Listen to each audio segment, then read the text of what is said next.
আমার ক্লাস 11-এর ছাত্রছাত্রীরা যারা 2025 সালে 11-এ পরীক্ষা দিলে, সদ্য পরীক্ষা শেষ হয়েছে, তোমাদের সামনে প্র্যাকটিক্যাল পরীক্ষা। প্র্যাকটিক্যালে তোমাদের এবারে প্র্যাকটিক্যাল খাতার সঙ্গে প্রজেক্টের খাতা থাকছে না, থাকছে পোস্টার তৈরি।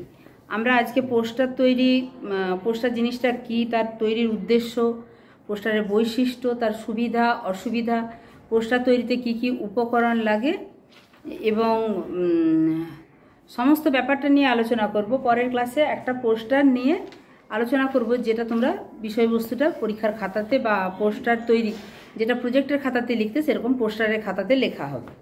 প্রথমে আমরা জানবো যে পোস্টারটা কি। কোনো একটি নির্দিষ্ট বিষয়কে একটা বড় কাগজে বা যে কোনো সিটে, সেটা আর্ট পেপার হতে পারে, কার্টিজ পেপার হতে পারে, সেখানে বিভিন্ন লেখা ও ছবির মাধ্যমে যখন সর্বজনগ্রাহ্যভাবে আমরা উপস্থাপন করব বা প্রকাশ করব, সেটাই হচ্ছে পোস্টার। পোস্টার তৈরির উদ্দেশ্য কি না, পোস্টার কোথাও টাঙানো থাকলে পথ চলতি মানুষের হঠাৎ করেই সেইটার প্রতি দৃষ্টি আকর্ষণ হবে এবং মানুষজন সেই তথ্যটা সম্পর্কে জানতে পারবে। দ্বিতীয়ত, পোস্টারটা দেখে যে মানুষের ওই ব্যাপারটা নিয়ে কোনো তিনি হয়তো ওই ব্যাপারটা নিয়ে অবহিত নন, সেই ব্যাপারটাও তিনি জানতে পারবেন, অর্থাৎ নতুন নতুন জিনিসের বিষয়ে আগ্রহ বৃদ্ধি পাবে।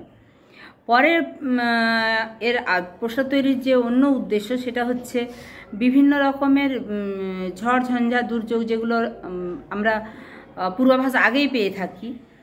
আমরা নিম্নচাপের অবস্থান দেখে ঝড় ঝঞ্ঝা ইত্যাদি যে প্রাকৃতিক দুর্যোগগুলোর পূর্বাভাস পেয়ে থাকি, সেগুলোর পোস্টার তৈরি করে মানুষজনকে কিছুটা সতর্ক করে দেওয়া সম্ভব হয়। পোস্টারের এগুলো হলো পোস্টার তৈরির উদ্দেশ্য। এরপরে যদি পোস্টারের বৈশিষ্ট্য বলি, তাহলে পোস্টারের প্রথম বৈশিষ্ট্য হতে হবে যে পোস্টারটি হবে সহজবোধ্য এবং বোধগম্য। এমন ছবি ব্যবহার করতে হবে যেটা সবাই বুঝতে পারে। পোস্টার হবে সুসংগঠিত। পোস্টারের বিষয়বস্তু থাকবে সংক্ষিপ্ত এবং পরিষ্কার, যাতে এক ঝলকে দেখলেই সবাই বুঝতে পারে। ছবি ও লেখার উপযুক্ত করে যে পোস্টারটি তৈরি হবে, তাতে যেন ছবিও থাকে এবং লেখাও থাকে। পোস্টারের ধরন, কি ধরনের পোস্টার হতে পারে? শিক্ষামূলক পোস্টার, যেমন বিভিন্ন গবেষণামূলক কাজ, সেটা নিয়ে কোনো একটা গবেষণার বিষয়বস্তু কতটা কি এগোচ্ছে সেটা নিয়ে পোস্টার, বা কোনো শিক্ষামূলক ভ্রমণ, সেটা নিয়ে পোস্টার। সামাজিক পোস্টার, যেমন ডেঙ্গু সচেতনতা নিয়ে যে পোস্টারগুলো তৈরি হয়, বা বিভিন্ন ড্রাগের নেশা, মাদকের নেশা, এই সমস্ত নেশা থেকে বিরত থাকার জন্য পোস্টার তৈরি হয়। রাজনৈতিক পোস্টার, আমরা সবাই জানি যে বিভিন্ন রাজনৈতিক দল তাদের যে বিভিন্ন এজেন্ডা থাকে, সেগুলো পোস্টারের মাধ্যমে লিখে বিভিন্ন পোস্টার তৈরি করেন। এছাড়া থাকে বিজ্ঞাপন পোস্টার। বিজ্ঞাপন পোস্টারের মধ্যে বিভিন্ন প্রসাধনী দ্রব্য বা ব্যবহার্য নানান দ্রব্য, পণ্যদ্রব্য, খাদ্যদ্রব্য, যেগুলো বিজ্ঞাপন আমরা দেখি, সেগুলো পোস্টার আকারে কোথাও চেটানো থাকে বা টাঙানো থাকে। আচ্ছা, এছাড়া থাকে ক্যাম্পেইন পোস্টার, যেটা বললাম যে প্রচারধর্মী poster, corporate poster, digital poster, fashion poster ইত্যাদি। এরপরে আমরা জানব যে পোস্টার তৈরির জন্য উপকরণগুলো কি কি লাগে। পোস্টার বানাতে প্রথমত যেটা পেপারটা লাগে, সেটা হচ্ছে আর্ট পেপার বা কার্টিজ পেপার। এরকম কোনো, সেটা সাদা রঙের হতে বা হালকা যে কোনো রঙের হতে পারে। তার উপর লেখাটা ফুটবে সেই রকম কালি ইউজ করে কলম, এছাড়া পেন্সিল, কাঁচি, স্কেল, রঙিন কাগজ, আঠা ইত্যাদি। পোস্টার তৈরির নিয়ম, পোস্টার যে বিষয়বস্তু সেটা সম্পর্কে সচেতন হয়ে পোস্টার তৈরি করতে হবে।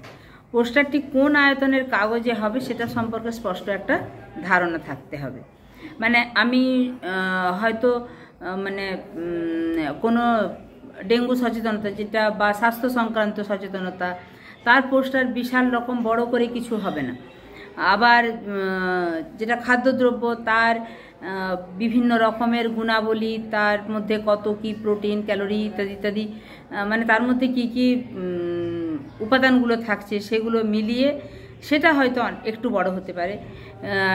নেশা মুক্তির উপায়ে যে পোস্টারগুলো, সেগুলোও দেখেছি ছোট ছোট হয়।